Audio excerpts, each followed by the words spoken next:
Hey everyone, Sheldon Dingwall here. It's January the 16th, 2021. I hope everybody is off to a great start in 2021. I know we are, and we're expecting things to get much, much better from here on out. So I'm super excited to share this live event with you. I'm going to introduce our new AR manager, Nick Wells. Nick's going to talk about how you can become a Dingwall artist and what that takes. Then we're going to go for a tour around the Dingwall Custom Shop, followed by a live set from Jacob Umansky. You all love him, you all know him, and now you get a chance to see him play live just for you. And following that, we're going to have a VIP room with a Zoom call where I'm going to be reading your questions to Jacob and Rob Vanderloo and Adam Nolly Getgood. So they're all joining us live here. And so let's get started. It's my honor to introduce Nick Wells. Nick is the project manager for Scott's Bass Lessons. That's the world's largest bass education site. It's an amazing site. I hope you've had a chance to check it out. But he's also produced a full-length movie called Beneath the Bassline. He created his own digital bass magazine called iBass Magazine back before anybody that I'd known had done something like that. Really amazing. And prior to that, he was the editor of Bass Guitar Magazine in the UK. And Nick is joining us here from his home in the UK. Nick, thanks so much for joining us. Hey, Sheldon, pleasure to be here. Thanks for the intro. So Nick and I have been talking about our philosophy regarding artists for Dingwall guitars, and we're very much in alignment with our thinking on that. So Nick, can you just describe what is the process of becoming a Dingwall artist? What are you looking for? Sure, yeah, that's a good question. The first thing I think I'm looking for in any artist really is someone who's passionate about what they do. And someone who has a professional attitude. I know from experience, and luckily it's not anyone from the Dingwall roster, that there are some people who may not have the best attitude, but they might still get a great deal. But that's a reputation that you really don't want. You want to be passionate about what you do. You want to be a nice guy and just engage with us. I've been in that situation where I've actually helped someone get an endorsement deal before, even if they may not necessarily meet all the right requirements. But because they've got the right attitude, and if I like them as a person, I think that's that old saying that personality goes a really long way. So that's a really big thing. You know, that really aligns with the Dingwall values. Our values are quality first, and quality can extend to quality of musicianships, as well as quality of personality. Everybody at the Dingwall shop is pretty chill and just really easy to get along with. And that extends to our customers, and it also extends to our artists as well. Yeah, I couldn't agree more. I think it's really, really important. Another big thing is just being excited by the brand and being forward thinking in terms of what ideas you could bring to the table and what you think is achievable and possible. I don't think I can't think of a better example than the contribution that Nolly's made and the collaboration you two guys had with the NG. I think that's really special. And it was really nice to see how that developed. It was definitely a two-way thing. That's what I liked about that. I think you inspired him as much as he inspired you. And I think that's really, really key. And that's really, really unique to that relationship you have with Nolly. And the result is something that's not only fantastic to see, but the NG is such a high performance instrument, as well as aesthetically everything you want in the signature model. And I think the way you two drove each other to come to that result, I think that's something. It's just such a cool blueprint, and that's something I always aspire to. That kind of end result. Absolutely, it's been an amazing relationship with Nolly. Yeah. First of all, he's brilliant as a person, but he's also brilliant in terms of his view on music and how he looks at it and tears it apart and puts it back together. So it's been a really exciting journey with him. Really happy to have him on board and be working with him for all these years. It'll be coming up on 10 years, I think, since we first met Nolly. He can correct me if I'm wrong, but I think it was 2011. Same time I met you, and same time I met Doug Castro as well. So it was all at the London Bass Guitar Show.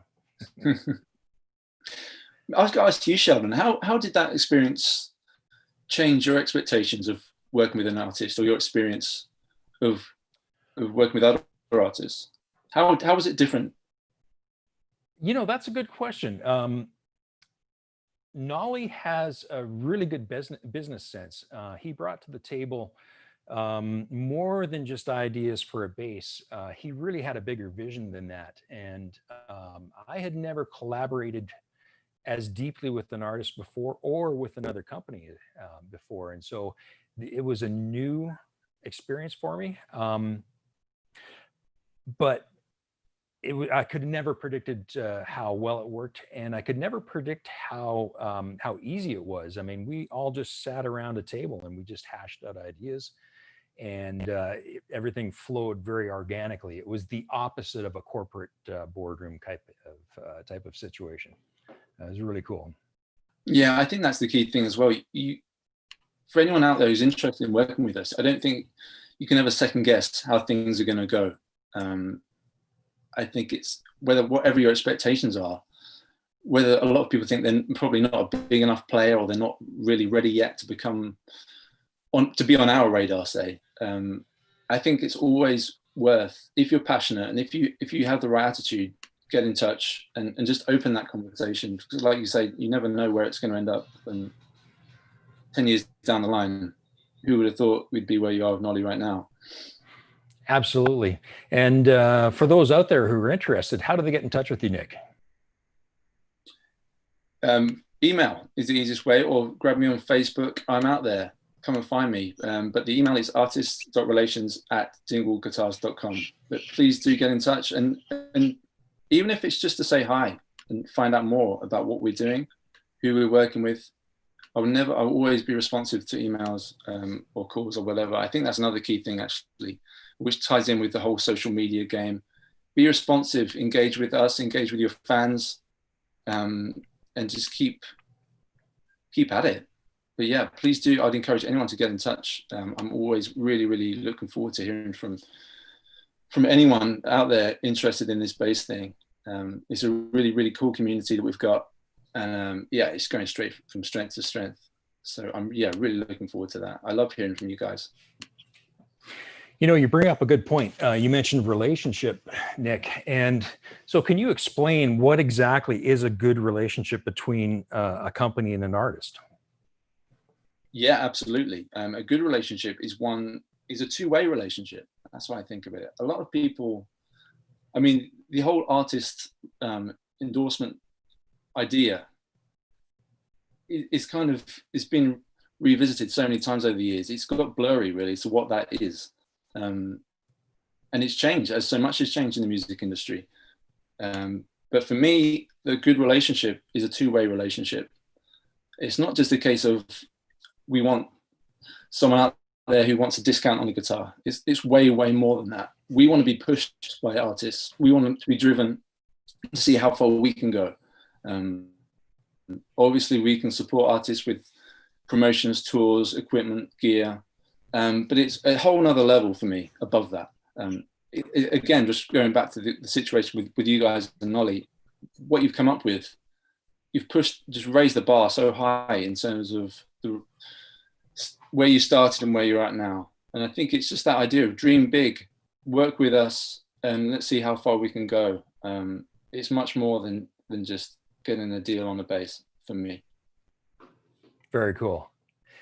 One of the exciting things about being in the bass world, especially at this time right now, is that there's such a resurgence. There's such a new energy out there that's bubbling up from the grassroots. And in other areas of music, it feels like music is stagnating, but not in the bass world. The bass world is more exciting than I've ever seen, and I've been involved in the bass world for 30 years. It's never been more exciting than it is now. I'm super pumped. I can't wait for what happens next. Yeah, I couldn't agree more. So I think we're getting pretty close to being ready for a shop tour. I'm going to show you some custom shop basses here. This is something that we've been working on recently. Beautiful walnut top. Something that we don't normally do on the Z level instruments is a satin finish, and that satin finish just gives it a nice subdued glow to it, as opposed to that glossy shine. And so this is a beautiful instrument. It's got 3 pickups that gives you bridge pickup soloed both together in a big humbucker, the neck and bridge pair for kind of a slappy tone, mid scoopy tone, and then the neck pickup by itself. And onboard electronics offering 3 bands of control, plus a 4-position rotary switch, plus active and passive right at the volume control. To my right shoulder, and Felipe, you can interrupt me anytime. Yeah, to my right shoulder is a new color for 2021, and we're calling it Ultraviolet. And so it's a quilted maple top with a very light purple center, bursting out to a nice dark violet color. So those are ready to order right now. And we actually have them in stock. So this is one of the colors that we've held off until we actually had it in stock, so that when we do release it, it's available right away.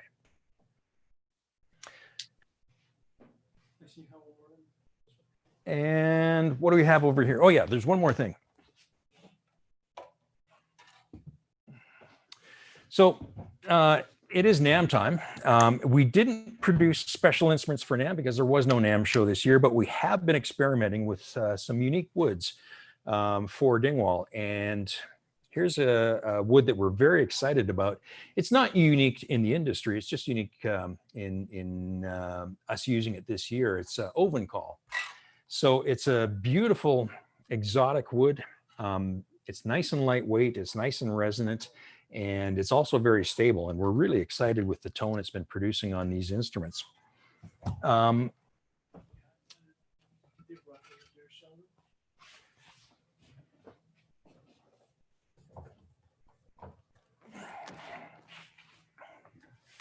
Now this is this is a model that we introduced last year. It's called the D-Rock, and this has been by far our most popular bass this year. And we've been just adding more colors and graphic options to it.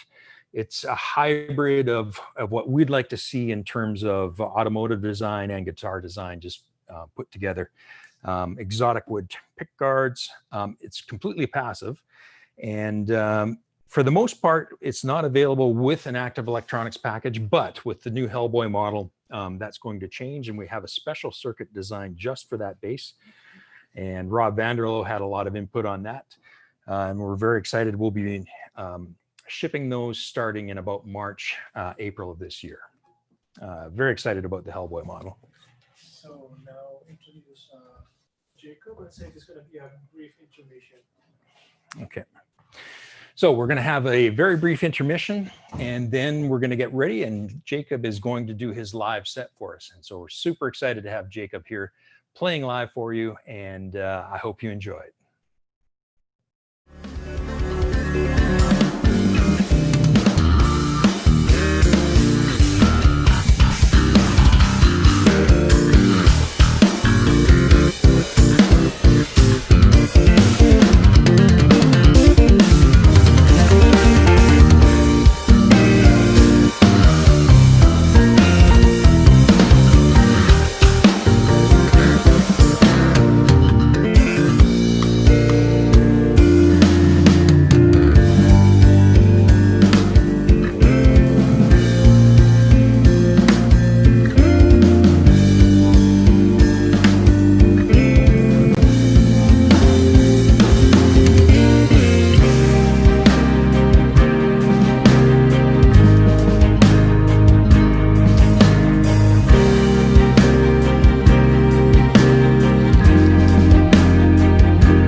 What's up, everyone? Thanks so much for being here. Thank you to Sheldon and everyone at Dingwall for making this happen. And yeah, let's get started.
All right, thank you guys so much for coming.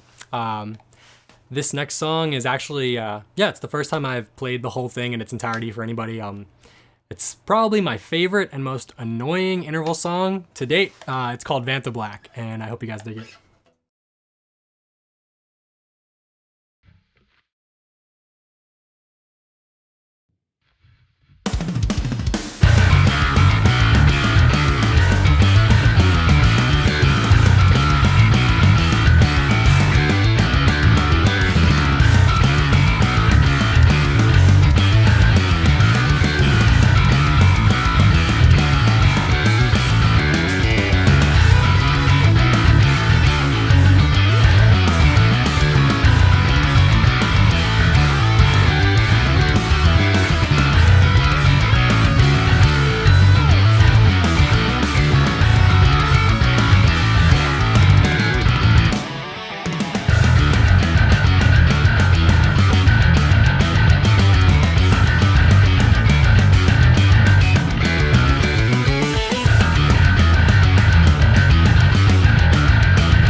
This next song is called Black Box.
Recount, right? That's right. This next song is called Impulsively Responsible.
Just gonna do a quick bass change.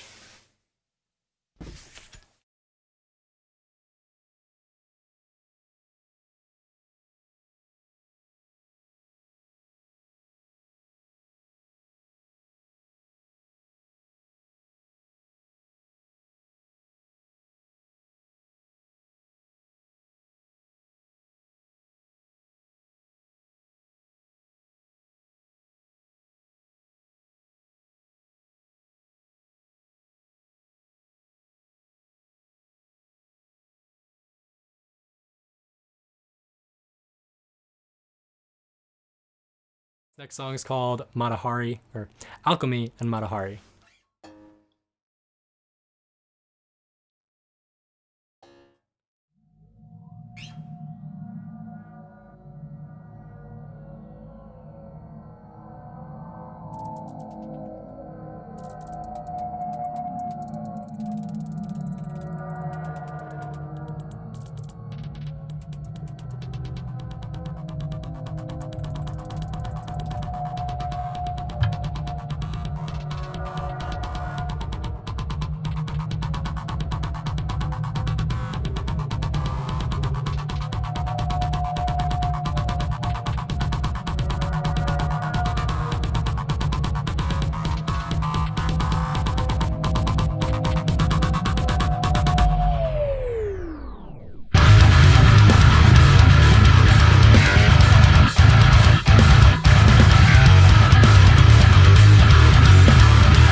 Thank you guys. All right, I'm just gonna do one more quick bass switch.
Sorry about that. All right, guys, I got 2 more left for you. Again, just wanted to say thank you for being here. Thank you to Dingwall. And yeah, hope you're all staying safe and healthy out there. This next song is called By Far and Away.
All right, thank you guys so much. This is going to be my last song. It's called Rubicon Artist. And be sure to hang out after and join the VIP room with me, Nolly, Sheldon, and Rob Vanderloo.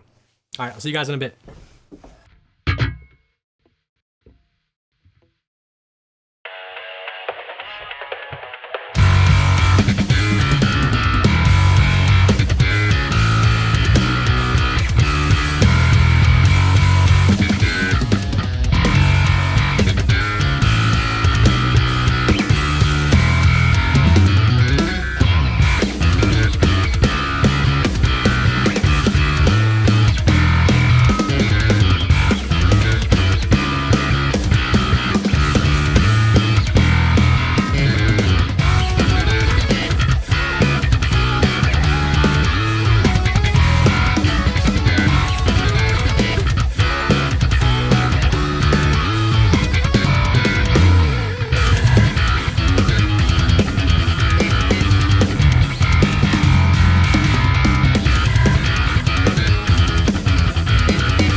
All right. Thank you so much, Jacob. What an amazing player and intervals, man. You guys just rock. Thank you, man. And so thank you again to Rob and to Adam for joining in. I'm going to get things started off just by asking you a few questions that we've got prepared while we wait on some questions to come in. Rob, let's start with you. Epica, what's the new album situation? It's coming out next month. We're going to release it on the 26th of February. And we still have 2 singles coming out. I believe the one's coming out late next week, and one on the day of the release of the album. And of course, obviously, we would have gone on tour, but we have to postpone the whole tour for like a year. So, yeah, it is what it is, man. So no touring in 2021 at all? Well, we have some festivals scheduled, obviously, but still fingers crossed if they will happen. Yeah, that's about it. Basically, we have. Oh yeah, sorry, correct me if I'm wrong, but we have the festivals coming up, and officially we're also going to do a South American tour late this year. But you never know; everything's so unpredictable right now. Yeah, and that's. I know it sucks for everybody, but it is what it is. And you did some writing on this album, and did I hear this correctly? You did a choral arrangement? Yeah, exactly. I'm trying to wrap my mind around it. I can't even imagine. So tell me about that. Well, actually, I wrote 2 singles. Actually, the 2 upcoming singles, those are songs that I wrote. And we recorded this album with the Prague Philharmonic Orchestra. We did it right before the whole lockdowns. Yeah. That was goosebumps, I can tell you. Oh, man. It's like the very first time. Normally, when we work with an orchestra, we do like every section separately, obviously. And now it was possible to record everything, how do you call it, like tutti, everything together. Yeah, it's like watching a movie, but yeah, an amazing experience. And it was right before the whole lockdown started here in Europe, so we were just in time. Wow, that's so cool. Yeah. So which one of your, you have several Dingwall basses and of different scale lengths, 4 and 5 string. Which is your favorite and why is that? Right now, obviously, the Hellboy is my favorite. It's such an amazing bass. I actually also for the latest Epic album, I only used that bass, and it was so easy to use. It was so easy to make a sound. Remember the first day we went to the studio to build a sound, we were just took a few amps, but basically it was just like plug it in, and it was already the sound that we were looking for. It's so simple to work with that bass. And the other bass that is absolutely one of my favorites is the Super PJ5. I can use that bass for each and every style. That's amazing. I remember like 2 years ago, I was in the studio in, it's called Whistle Studio. It's in Hilversum in Holland. It's a pretty famous studio. I mean, bands like The Police recorded there, Elton John recorded there, Iron Maiden, Whitesnake, all those big bands recorded there back in the 80s. And they have like a ton of guitars over there, like 200 vintage guitars and amps and whatever. And they were all coming with these vintage Fenders. Hey man, use this. And I was like, no. This bass is going to work, believe me. And after trying out all those basses over there, in the end, we picked the Super PJ. Ah, very cool. Yeah, it blew all those Fenders away. So, and so what's the name of the new album that's coming out next month? It's a very simple title. Normally we have like these long titles, but it's simply called Omega. Right on. Well, I can't wait to hear it. Yeah, you'll dig it. Jacob, you have a new album coming out. We just released an album in November. I'm sorry. That's right. You had, didn't you have like a billboard in Toronto or something? Yeah, that was pretty surreal. We got a billboard for the new record, and so I'm actually the only American in Intervals. Everyone else is Canadian. So given the current border situation, I couldn't even go and see it. So our manager just went there and took pictures of it, and I was like, oh, this is fine. But it was absolutely surreal. It was so cool to see, and just I had friends in Toronto like sending me pictures of it, so it was really, really cool. Very cool. Yeah. And now I heard that you're going to be going back and forth between the UK this coming year. Oh yeah, I am. My girlfriend lives in the UK, so I'll be going there. Yeah, interesting. But yeah, I'll be in the UK later this month. It's funny how many UK connections we've developed over time, and I don't know what it was like for you, but my only exposure to the UK when I was young was Coronation Street, and and that did not represent the country well in terms of what an awesome place it is. As a British citizen, I don't think I've ever watched an episode of Coronation Street, just to throw that out.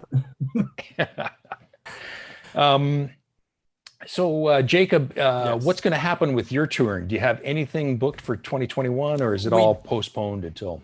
We do have some tentative dates for the US and for other places, but I'm not sure. You know, everything is tentative. The dates are booked. We have some festival dates in Europe and in the UK, but yeah, we're kind of just crossing our fingers at this point. So hopefully things get better.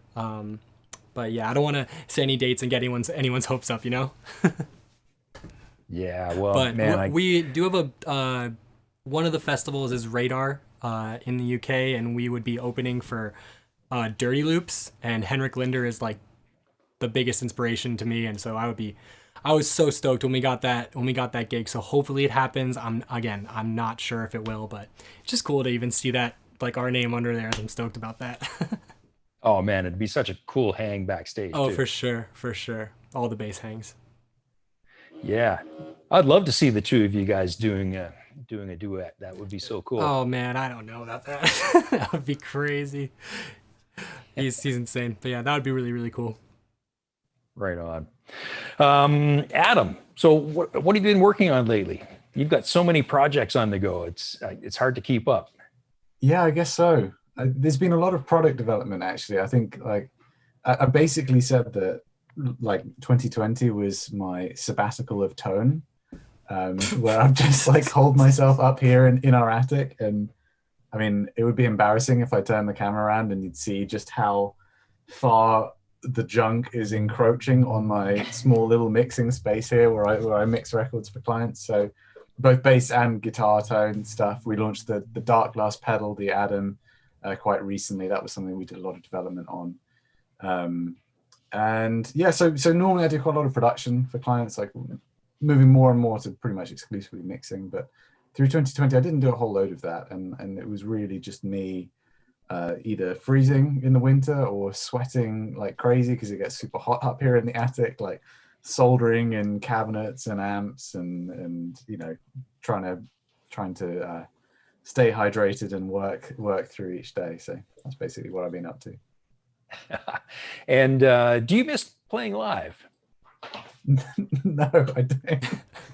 Everyone asked that, and I guess, like, it's supposed to be like a cue to be like, yeah, you know, I kind of do miss it a little bit. But the truth is, like, I'm really quite chuffed with my decision to stop playing live. It's not to say I don't enjoy playing live, but I think the lifestyle that goes around touring was something that never suited me down to a T. It was something that I enjoyed for a while, and then there was just other things I wanted to pursue that required a little bit more of a solid foundation, you know, having one place to live, and I just really wanted to pursue the production thing as well. Well, it's something that you're absolutely just wired for. I can't imagine anybody who is not more connected to production than you are. It's been amazing to watch what you've been up to. It's been a long time. Speaking of which, you probably have more experience than anybody in the world in recording Dingwall basses. What do you like about recording with the Dingwall? Oh man, it's there's this thing where people think that there's like this crazy amount of processing that goes into making the kinds of tones that Dingwall players are achieving. But when people are actually exposed to just the raw sound from any of the instruments, whether it's like the more classic, like the Super P and Super J, the NG series, the Combustions, or like the Z series, and all of those, just all of them come out sounding so kind of pristine and hi-fi. You've just got the whole frequency range so balanced. Every note sounds super consistent in terms of the amount of low end. Like those vintage Fenders that Rob's playing, like half the time they're amazing, and half the time you move from one note to the next and like one note can just feel so completely dead compared to the previous one. And in the studio, that's just not what you want. I mean, don't really want it in general, but if you've got something which is supposed to be underpinning the sonics of the song, and that note is just kind of getting lost on certain notes and you can't make out what's being played, it's just not really fulfilling its role. And the Dingwalls they just do that. They're so solid, and they've got such a recognizable character now. It's so cool. Like, I feel like since a few years ago now, you can just hear so many records and just go, oh, there's a Dingwall, there's a Dingwall, there's a Dingwall. You know, it's so cool. It's so cool. And clearly there's something that everyone's ears are latching onto, like bassists and producers are hearing that sound and they're going like, wow, that's so cool. That's obviously the best sound to go with. Very cool. Very cool. You mentioned touring, and man, Rob, I don't think anybody has toured more than you. Like, how many times have you been around the world? I couldn't tell, man. It's but I know that our counter, if it comes to the amount of countries that we played in, is already above 75. Wow. Yeah. And what's your favorite part of touring? My favorite part of touring, well, actually, to be honest, right now, I really miss the traveling. Apart from just playing shows, I really miss traveling. I like tasting the other cultures, visiting other cities. And if you have some days off or whatever, I like to go out anyway. So I'm starting to get a little bit nervous staying at home at the moment. I miss it as well. I haven't minded this year off of traveling, but I do miss the people that you meet when traveling. The one thing that I love about traveling, especially for work, because I run into bass players and musicians all over the world, is that it doesn't matter what language, you all speak the same language. I know that sounds like a bumper sticker, but it is so true. You meet a bass player in China or Korea or Europe or South America, and they're just the same cool person that you'd hang out with at home, So we've got some questions here. One for Nolly. Do you perceive your basses more as producers' tools or as opposed to a musician's instrument? I think they're really both. I think that because I primarily am not making music and writing music day to day, I see them more as sound creating tools, just as I see everything else that's kind of involved in what I do production. But I don't mean that in any way other than that's just the way that my head is when I'm thinking about sounds and when I apply it to what I'm doing as a job. There's absolutely no doubt that they're just phenomenal instruments too. And especially around the development of the Dark Glass pedal, I found myself really connecting with bass again in a way that I haven't done for such a long time, in terms of really kind of getting into it again and really thinking and kind of dreaming and sculpting new tones with it. And yeah, it's just so cool. I discovered, it sounds so stupid, but I discovered how great the neck pickup sounds on the NG2 just on its own. Oh yeah. Like, oh, this is such a cool sound. I never used it before, and now it's like, oh, this is such a cool new character to have right there under your fingertips. That's a lot of people's favorite sound. Just that, really? That pickup by itself. Yeah. Yeah. Oh, that's cool. I'm late to the party then on my own signature bass. What else do we have here? Please have Jacob explain his signal chain and which pickup position he's using to get his crushing tone. Jacob. So for this live stream, it was actually pretty simple. We were just running something modeled off of my preset on the Parallax by Neural DSP. I believe Sam threw a compressor on there, my engineer. Yeah, just threw a compressor, and that's literally it. Just keeping things simple because we're running quite a bit of stuff to get the stream going. But yeah, that's usually what you'll hear in a lot of my live streams, and most of the records I've played on has just been the Parallax. Regarding my bass, it's my Z3, which is, I use the neck pickup and bridge pickup in parallel. So that's the J position. And I find it, for the fingerstyle stuff and the slap stuff, it's just a bit warmer. I used to gravitate more towards the bridge and middle in series, but I just found it that the J style was a bit more friendly towards slapping. So that's kind of about what I've been doing for the last about a year and a half now. That makes sense. Awesome. Say, Rob, you talked about the Hellboy on the new album. What was your signal chain? Oh, it was very simple. Yeah, regarding pickups, it's like I used the signature setup, like a bridge pickup, middle pickup, and a neck pickup in series, obviously. We just plugged it into, oh my God, what kind of DI were we using? I have to ask my producer, but we used one clean DI. I used the Darkless X7, and then we ran it through an MPEG SVT VR from 72. And that's about it. Very simple. Wow. Yeah. And is your live rig as simple as that, or is it a little bit more complex? Very simple. Live's just like a clean DI and my B7K from Darkless. That's it. Wow. Yeah.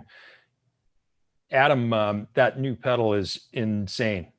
Have you tried it? I haven't had a chance to try it yet, but I've watched every video I could, and cool. it's like, I don't know. It does everything. It's yeah, and just the interface and the aesthetics. It is just like, well, it's like a pivotal point between the way pedals used to be and the future of pedals. That's super cool. And that's so much of that is really just thanks to the Dark Glass guys and all the development they've been doing over the last kind of decade to get to this point. It's pretty crazy. I originally, when we went into it, we were thinking, well, I had in my mind that it was going to be like a pretty stripped down pedal. It was like you plug it in, you get my sound, and that's it. And then Doug was like, no, I think we could do like a touchscreen interface and do like 5 different sounds and recallable stuff. And in the beginning, I was like, but are people even going to care about this from me? Like, shouldn't this be like a Dark Glass flagship product? And he was like, they just love big units. And obviously they've been asked for so long to have programmable presets and stuff like that. So it's super cool because they brought that into the equation and it turned into this really, really big project, which meant defying like all these different sounds and stuff. Because initially I was like, oh, this is going to be easy. I'm just going to show them my main sound. They can figure out how to replicate it. And then they're like, okay, cool. Can you now spec out 5 like totally different sounds and create all of this different stuff? So, which was an awesome, fun process to go through. And it's true, it really does everything. People are obviously going to pigeonhole it because it's a signature product, but I think you could give it to a bassist in pretty much any genre and they'd be able to find a tone they could work with. So I'm getting mine next week. Yeah. Oh, amazing, man. I can't wait to see what you think of it. Yeah, videos coming out next week for me. Amazing. Awesome. Amazing. What are your thoughts on the pedal, Jacob? It's pretty ridiculous. It literally does everything. When I originally was talking to Doug a couple of years ago, and or maybe it might have been Lauren about your pedal, whatever it might be, and I thought it was just going to be what you originally said, like you'll get your sound and that'll be great. But it's so cool, man. Like I've been showing it to a lot of my bass player friends, and some of them, they like the standard modern metal sound, the super tight punchy thing. I showed my friend, I don't know what it would be called, like the red setting where it's like that Muse Hysteria kind of sound. And yeah, my friend's a huge fan of like the band Sleep, or like he's a huge stoner metal doom guy. So I showed him that and he's like, okay, cool, I'm gonna buy one now. So it's literally for everyone.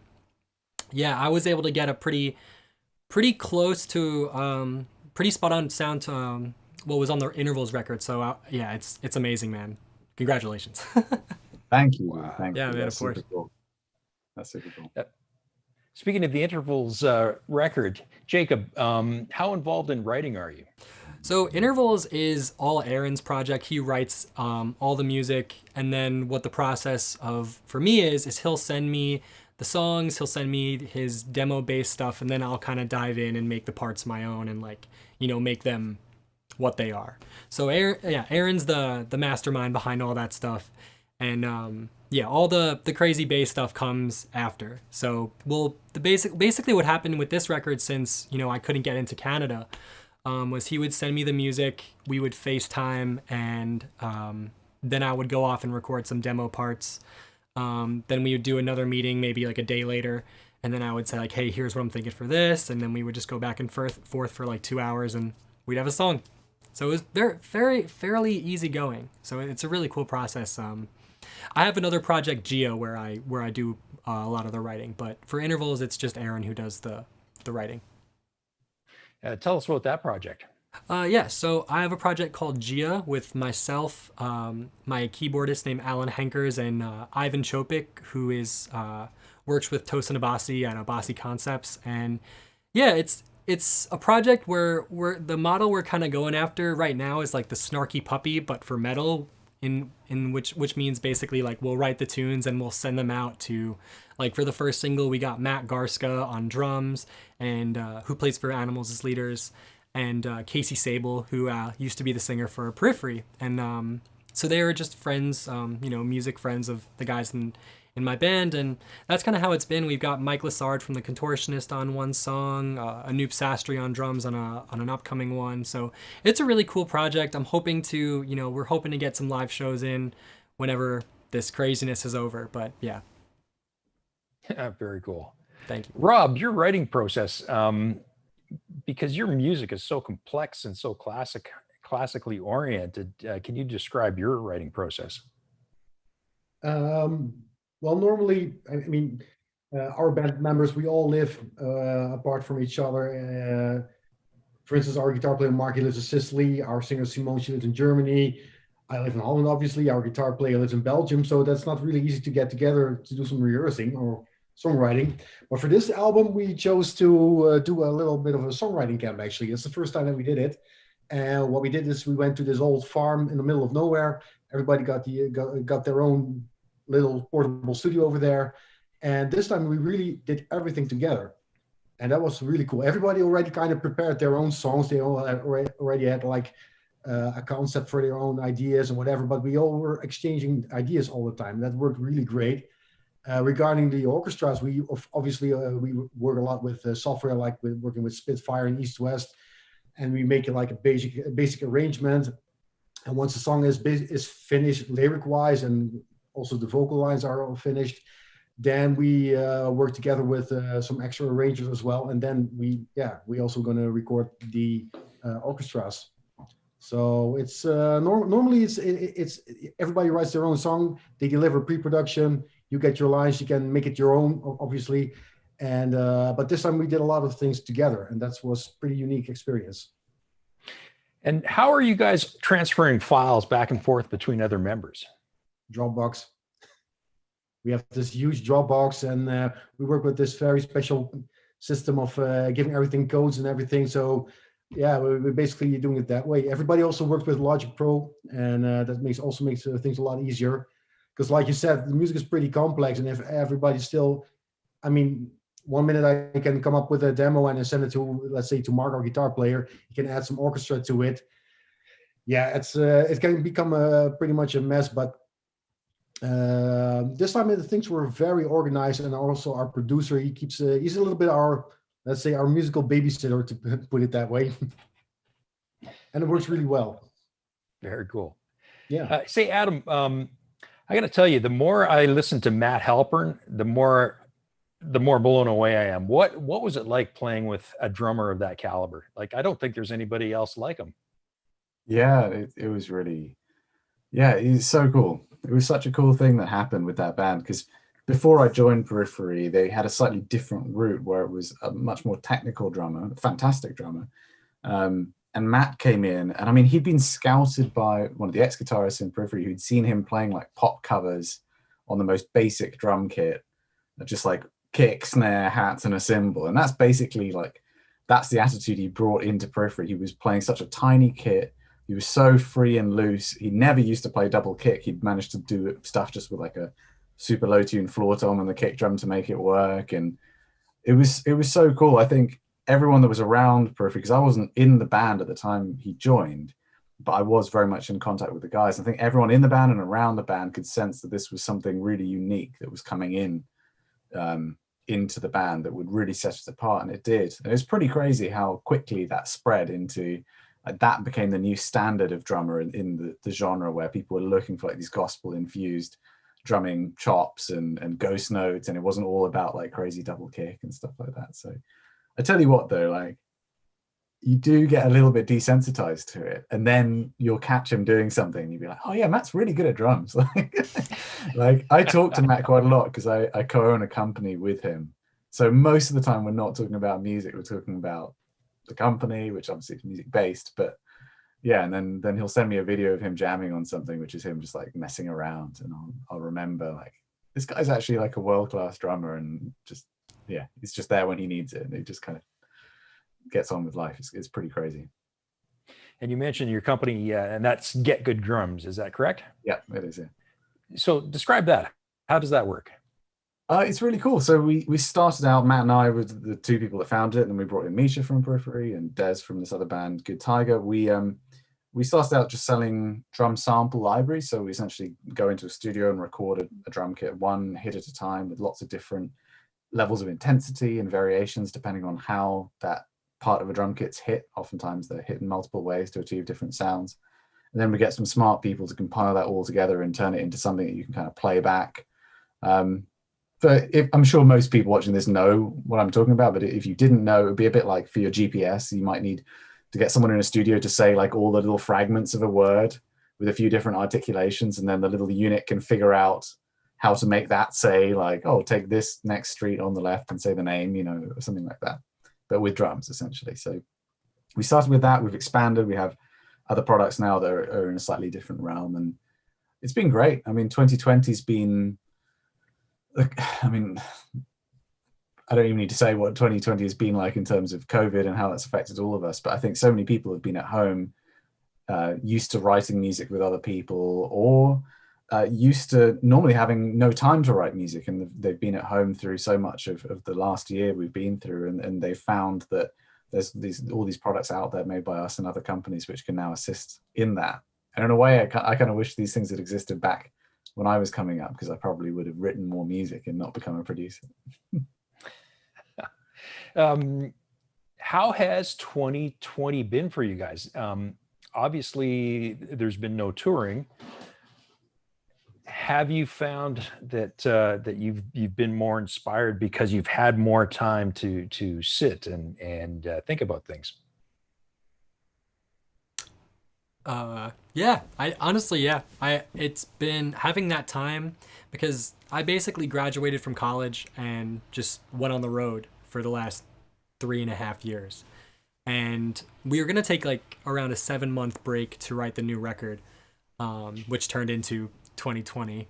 And yeah, it kind of forces you, you know, it forced me out of my comfort zone. You know, I was used to just going on tour, kind of teaching a little bit when I was home, doing a little session work, and then, you know, doing videos for the lovely companies that I work with. But, you know, now it's been, I basically in 2020, I've been doing a lot of records. I basically became a full-time Skype teacher, which has been actually something I love now, that I will absolutely continue to do once touring comes back and once, you know, regular life comes back. But it's been really, really cool. And yeah, 2020 has been definitely a year of like discovery for me. But it's cool. I feel like it forces a lot of people to get creative. It forced people to get creative with, you know, what they're doing with their careers. You know, now that, you know, you can't tour, you can't do a lot of these awesome things. So it definitely forced people out of their comfort zone. So, you know, we're all still here, so it's awesome. Hopefully everyone's still healthy out there. Rob, how about you? How have you been spending 2020? Yeah, the year started off pretty weird because when we made the whole plan and the whole schedule for this album, we already had a tour planned for, I believe, October this year, because the original deadline was to release the album in September. So the album had to be finished by somewhere early May or something like that. Yeah, May. And we started the year with a tour in the United States, and we also did the 70,000 Tons of Metal cruise. And afterwards, we went to the studio directly, and we were on a very tight schedule of recording. And but then all of a sudden, somebody pulled the plug, obviously, because of the lockdown. But we were quite in time with everything, but everything stopped right away, and that was very weird. And it's I had to get used to it. I'll admit that, but I really love to be at home. It was really good to be back at home for a while, just, you know, and focus on things that I couldn't really focus on before. also regarding songwriting, I've been trying out a lot of new stuff as well. I don't know if I'm ever going to release that music, but I've been I think it was a very inspirational time, trying out new stuff, and I having the time for it. In the meantime, I also did the same thing as Jacob did, teaching online and stuff like that, because I also work at a school. And yeah, that feels really good. I also been doing a lot of reading, getting inspired. And so apart from all the misery that has been going on, obviously, it was actually a very inspiring year. When you say reading, you're talking reading books as opposed to reading music, or the other way around? Both. Yeah. What do you like to read? Oh, I'm pretty much, obviously, I'm you know that I'm a comic nerd, but apart from that, a lot of history. A lot of stuff I've been reading a lot about, also about because I always love to go to Ireland and also to England, and I really like the local folklore, and I've been reading a lot of about that stuff as well. And but I've also been studying music, and going back to more the classical roots. I wanted to, going to Prague and recording with that orchestra was so inspiring. I wanted to dive into that, and I want to do more with it. I get goosebumps just even thinking about that whole experience. Yeah, because I remember that I believe there is a vlog that was posted, I guess, like somewhere like 4 months ago. That's when we went to that studio, and when the orchestra started to play the intro of the album, that was the very first take. I remember that our keyboard player, he turned around and looked at me. Yeah, that's how it's supposed to sound. Because before that, we recorded it with the BBC plugin from Spitfire, which is like this awesome software. And it sounds so realistic. But once you hear actual people playing it, and when you hear, basically you can feel the sound when you're standing there in that room. It gives you goosebumps, man. I can imagine. You can describe it. You should, yeah. I hope I hope you can once witness the show with us playing with an orchestra. It's amazing.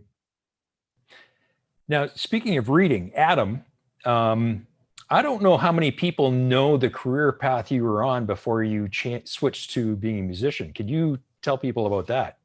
Yeah, I mean, I didn't really have a career path laid out, but I was in the process of studying theoretical physics at university, because I'd been quite studious through school, and where I grew up, there's not really anybody doing anything with rock music, and it was like a very middle class kind of bubble hometown that I grew up in. So the concept of being a musician just seemed so foreign to me, and I was doing pretty well in school. So everyone was like, no, you have to have a backup plan. Basically, you just, whatever you do before you do music, you have to have a backup. And weirdly, theoretical physics was something that I thought I could do. It was definitely going to be a challenge, but it was something that I was interested enough in. But it didn't happen. I got 2.5 years into it, and by that point, I realized that the people that were doing really well at theoretical physics were as passionate about that as I was about guitar at that point. I was like, I'm really passionate about this. I could go and study this and do something really good with it, because it's pointless me being around kind of wishing I wasn't here while there's these people that are clearly, got their lives mapped out in the world of physics, and whether theoretical or one of the other branches. So yeah, it was interesting, but I don't think there are many alternate universes where I completed that degree and became a physicist, to be clear. Sounds familiar. Well, it's interesting you mention following your passion. Rob, you and I have had this discussion too, and yeah. You very much so followed your passion, and Jacob, I would imagine the same story would be true for you. You're a very passionate musician. Would you all agree that if you're going to give advice to somebody that if they do feel passionate about something, that they should follow it? Assuming it's illegal, of course. If it's legal, yeah, sure. Depends on the legal one. Yeah, it's rough, isn't it? I mean, I think it's certainly a way towards living a happy life. It's not necessarily the way that's going to be like most rewarding financially necessarily. It could be great, but there's still a lot of risk as well. So yeah, you can't just go out and tour. That's the other thing. I think as much as it would be amazing, touring. I mean, there's a lot of things that go into being able to make a career out of you know, being a musician, or, you know, yeah, that's what I'll say about that. Yeah, because Adam, Awesome. your story sounds pretty familiar to me because I also used to study chemistry myself.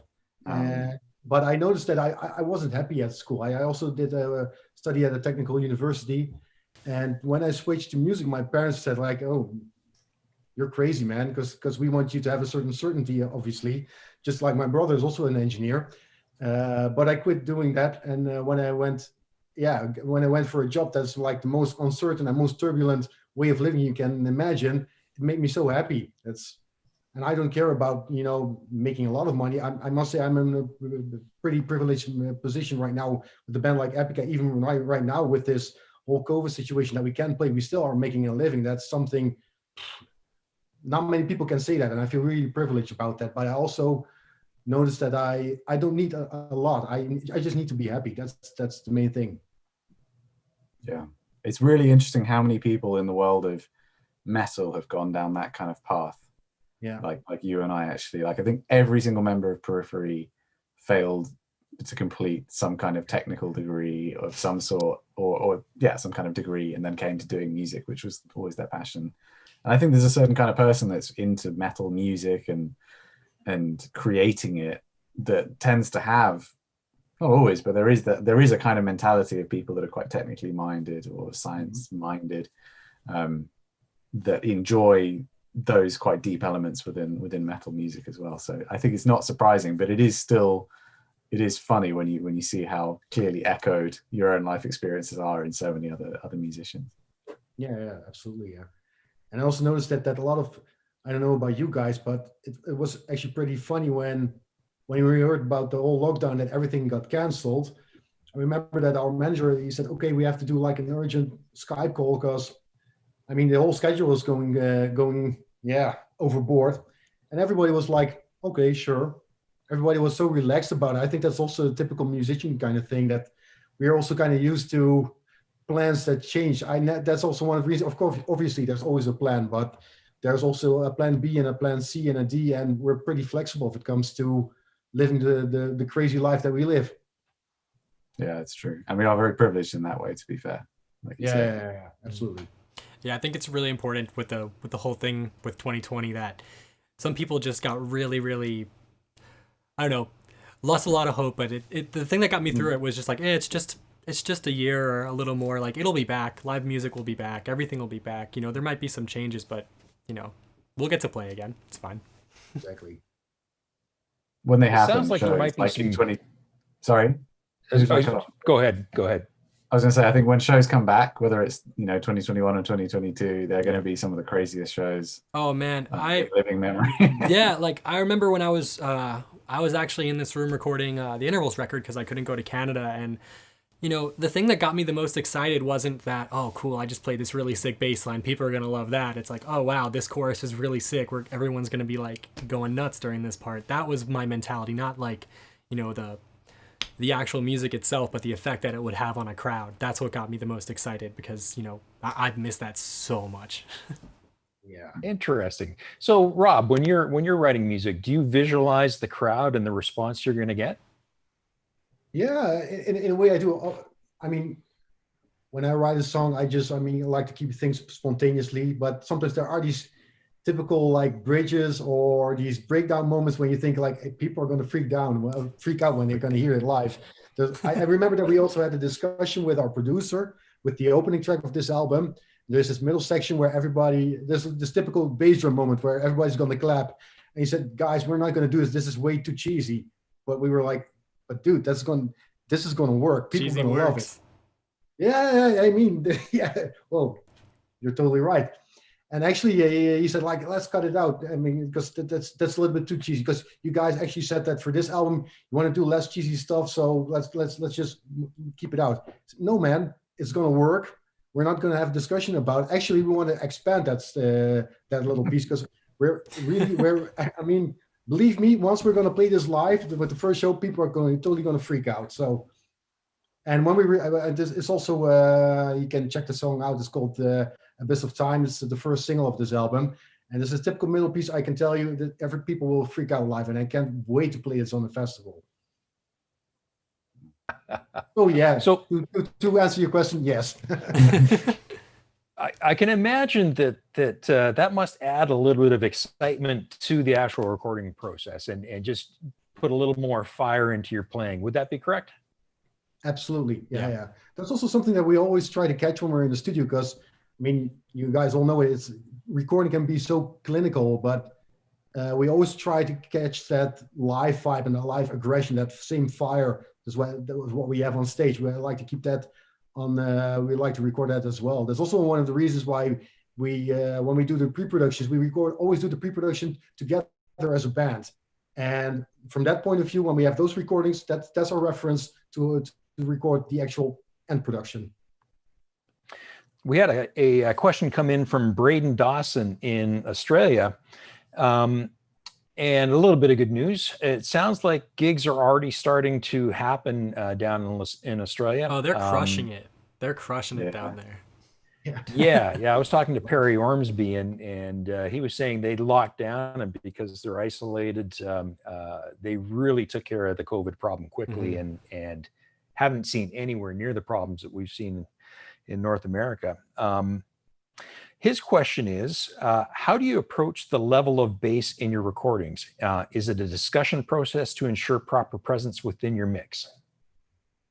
Is that for someone specifically for somebody? It was to all of you, but let's start with you, Adam. Oh, okay.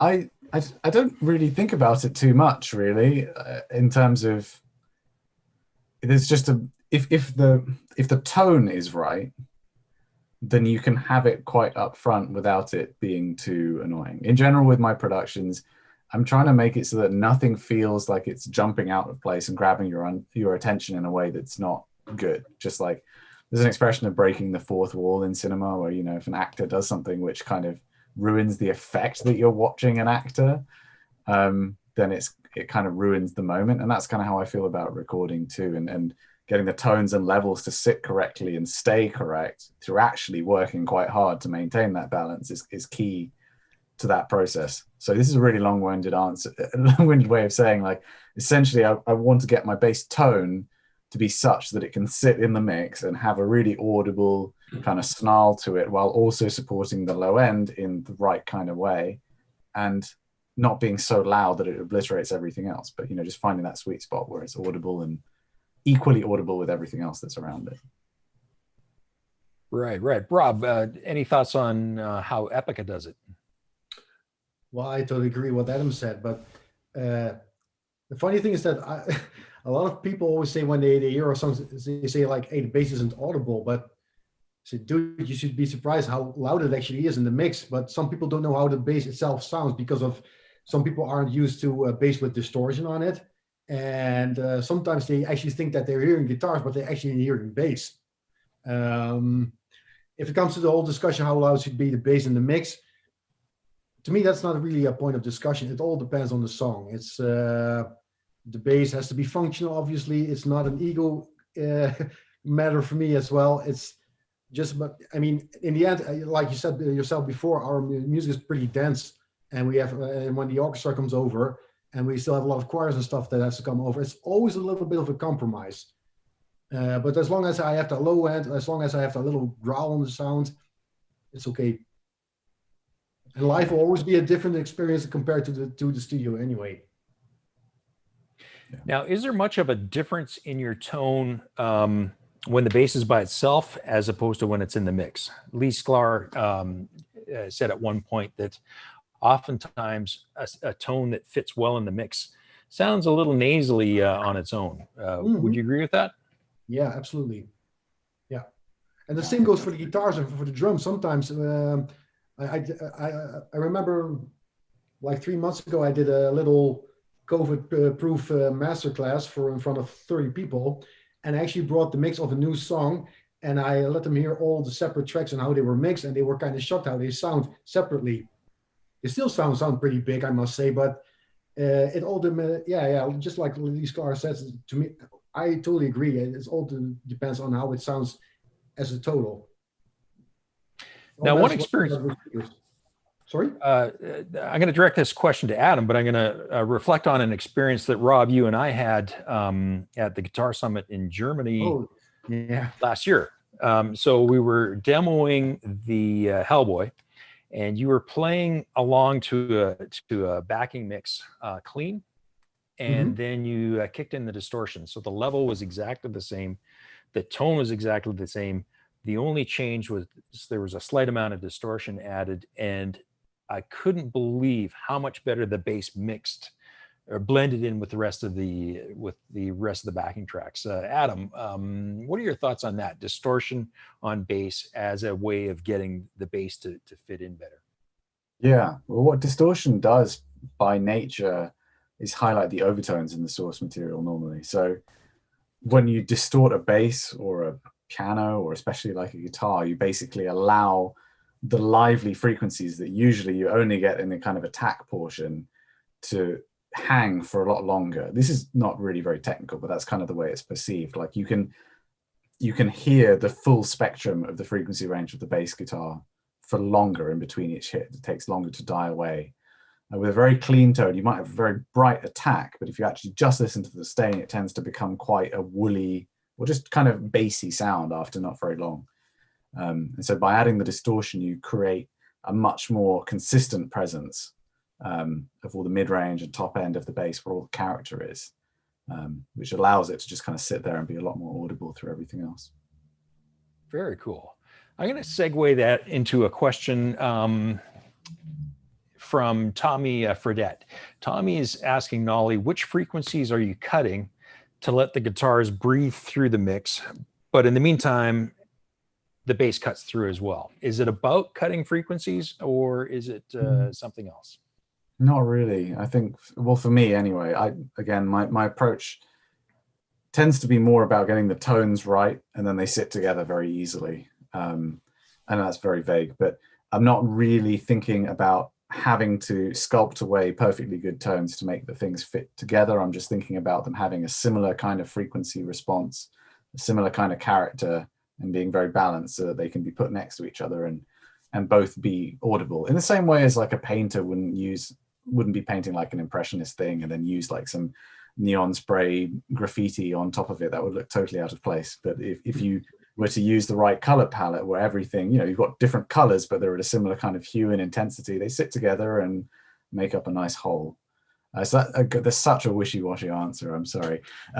In general though, I'd say make sure that your guitars don't have like loads of unnecessary low-end frequencies, and beyond that it's often about making sure the bass has quite a nasally character that you guys described, so that mid-range is audible through the mid-range of the guitar. There you go. There's a much better answer to the question. I've got one question for the three of you. Answer whenever you'd like. You're all playing very intense music.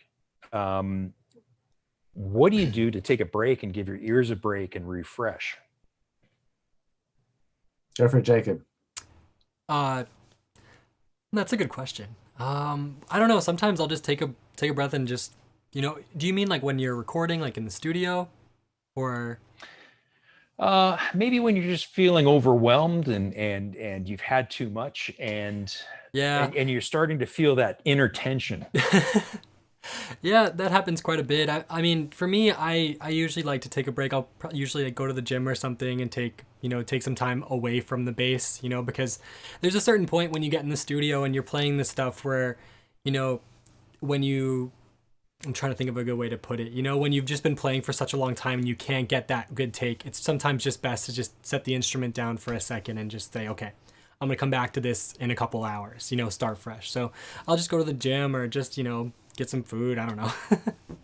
Just something, it doesn't take that much for me to, want to get back in the chair and start ripping away again. But yeah, a break's always good. How about you, Rob? Yeah, I agree. I remember back in the days when I was a young guy and I didn't have any ear damage or body damage or whatever. I used to play from 10 till 10 or something. We had really crazy studio days, and I learned that I mean, in the end, after a certain time, you really start to lose the tension. You also you don't hear it anymore. Right. I rather like to work with like short sessions, like say 4 hours, and don't take a break in between and just go 4 hours full speed. And then I'm way more productive than say 2 days sometimes. I also noticed with the last album, what we mostly do is like we record drums first, then Isaac, our guitar player, start doing the rhythm guitars. And the day after I come to the studio and see what he's been doing the whole day, I'm more recording those tracks, and that's about it. So it's way easier for me as well. So I can do like 3 or 4 hours of really heavy recording, and then I'm way more. Hey, look at this guy. I'm way more productive. He's been ignoring me the whole day, but now he wants attention, obviously. He knows the camera's on. Yeah, exactly. No, but I like to keep my bass sessions as short as possible, but very productive. So I don't take a break for like say 4 hours and then. I mean, with practicing, that's a big thing that I get from students is what's a good practice schedule. So what I've been doing is I'll set a timer for myself for 20 minutes, and I'll say, okay, I'm going to work on this, I don't know, selective picking exercise for 20 minutes. And then no matter how far along I get, I'm going to stop after 20 minutes, take a break, and work on something else. Because I feel like a big thing with this type of music is being able to develop consistency, whether that's playing with a pick, with your fingers, or slapping. And a lot of that comes from just discipline, being like, okay, cool, I got this at 105 BPM today. I'm really excited about it, but I'm not going to try to go 1 cent faster. I'm going to stop today, and then the next day I'm going to start a few BPM slower, and then I'm going to start going from there. And that's how you build up consistency, because I forgot who said this. It might have been Jeff Loomis, but he had a really good quote, and it said, don't try to get too good too fast. And I was like, yeah, that makes a lot of sense. Even ideally you want to get good fast, but you know what I mean? Yeah, exactly. Very cool. I never thought about it before, but if there's one thing I would say about your playing is you are extremely consistent. It's like anytime I've ever seen you play, you've had the exact same intensity. I don't think I've ever heard you miss a note. Did ever. You watch the live stream? I'm just joking. So Thank you, man. I appreciate that's really that. interesting. Yeah, I'm glad you shared that. Thank you. Yeah, it's just been a thing, one of the guys from Meshuggah actually said when he was trying to learn that they have this really popular song called Bleed. And what he did was he would just turn on the TV, turn on the metronome, and just play this rhythm over and over again until he got it consistent. And that's kind of how I take it. Like with this double thumb stuff, it's a lot of like, none of it comes from like your head. You just have to get your hand to be able to do this stuff consistently. So I'll just put on, I'll put on Parks and Rec or The Office and just put on a click track and just go 1, 2, 3, 4, 1, 2, or whatever grouping I'm trying to do. And, once you get it down like that, you can it's kind of mindless. And that's what I've kind of do. I also like record. A big thing is I record myself when I'm practicing, if I'm just trying to get those hits down, and I'll just look at the waveforms and see, okay, cool. Like everything's consistent, or like my middle finger is not as strong as my first finger. Just there's a lot of stuff. I don't do this as much anymore, but when I was first trying to develop these more advanced techniques and learn them for myself, that's something that I started to do. Very cool. I've always noticed that about people that are really good at what they do, is they take joy in making things more difficult for themselves and working on their weaknesses. I don't know if I took a lot of joy in it. I liked watching The Office, but I didn't like getting all those calluses and stuff. But yeah. I don't know about you guys, but I feel like it's more like you just can't be. It's just got to be a certain way, and you're not going to be happy with only achieving. That's it. Like with it just not being that way you wanted. I know, Sheldon, you've spoken about designing headstocks and stuff like that, and the number of iterations you go through, and how long it takes until it's that thing that you probably couldn't have defined in the very beginning, but you know when you reach it, and you certainly know when you haven't reached it yet. And it's just you can't put it down and say it's done until you get to that point. I remember I asked you guys. I've had basses wait for at least 5 years on a headstock. I remember I asked you guys about it. Sorry, Jacob, what did you say? I just remember there was a live stream where I asked you what, because in a world of, these growingly more and more headless guitars and basses, Dingwall is probably one, they're one of the companies that has, in my opinion, one of the coolest headstocks. So I remember I asked you, what inspired it. And I think you said it was like an originally like a Warmouth neck that inspired the look for it. Oh, it was a Framus, I believe. Oh, from the Framus, that's it. 60s. Oh, wow. Yeah. And I believe it was a signature guitar. I wish I could remember which one it was, but it came through my repair shop, and I just looked at the headstock and went, that is so beautifully designed.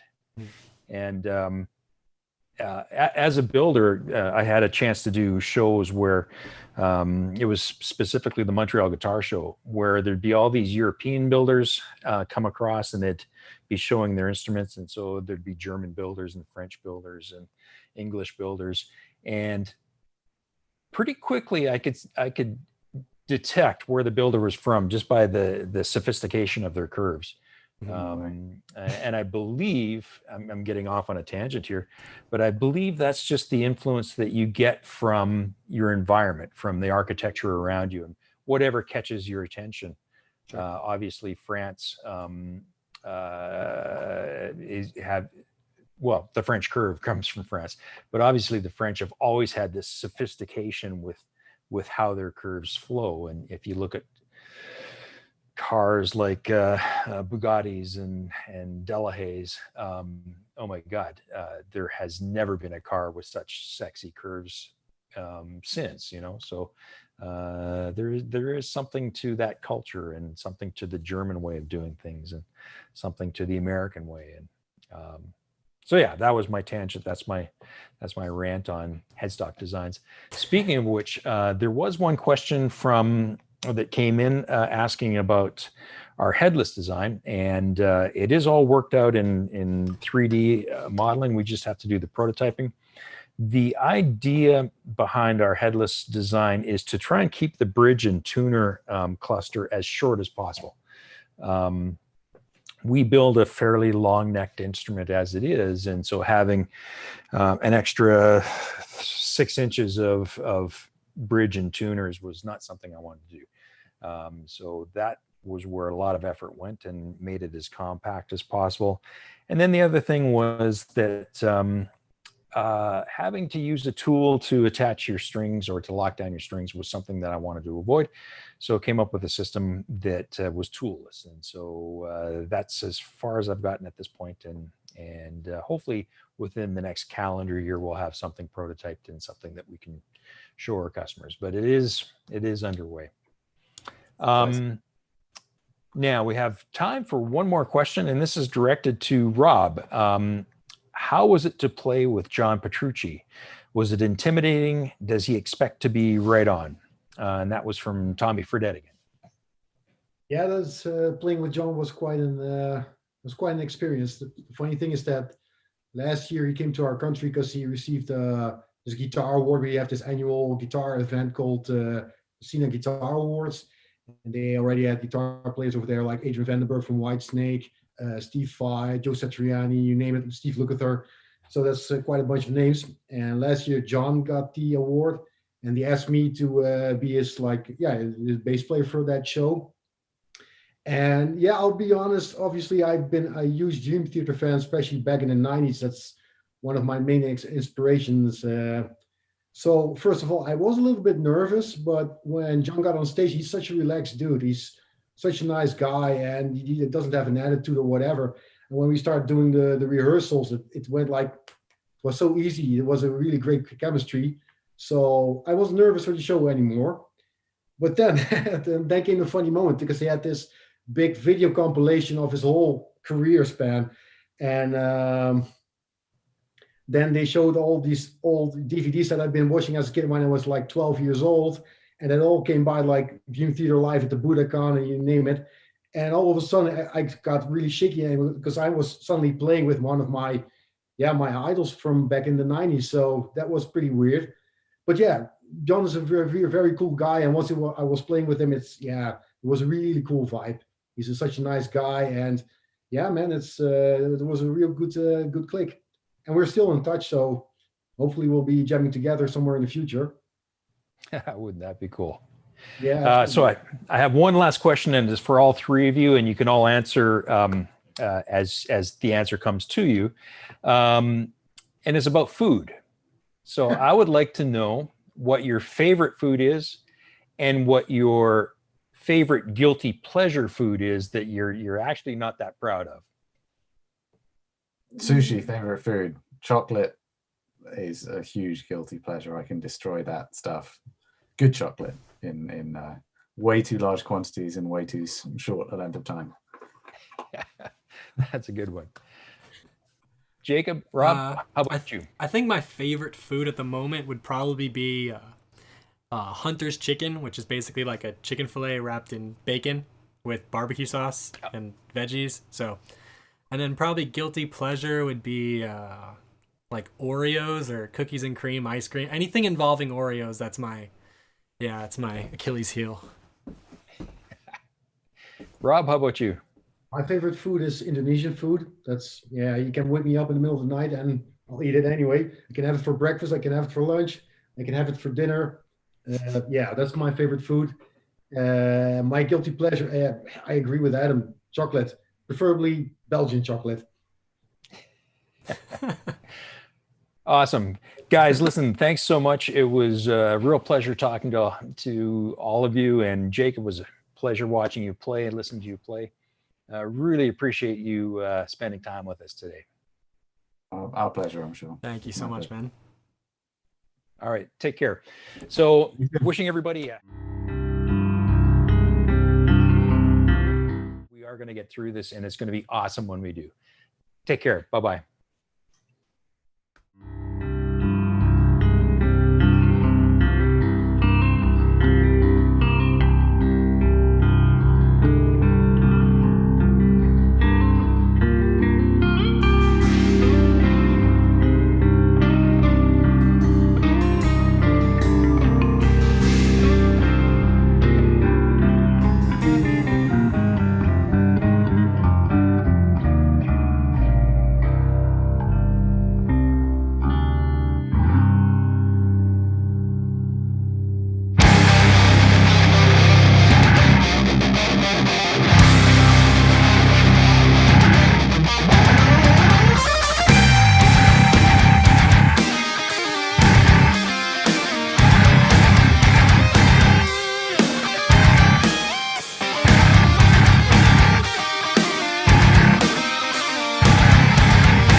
Bye.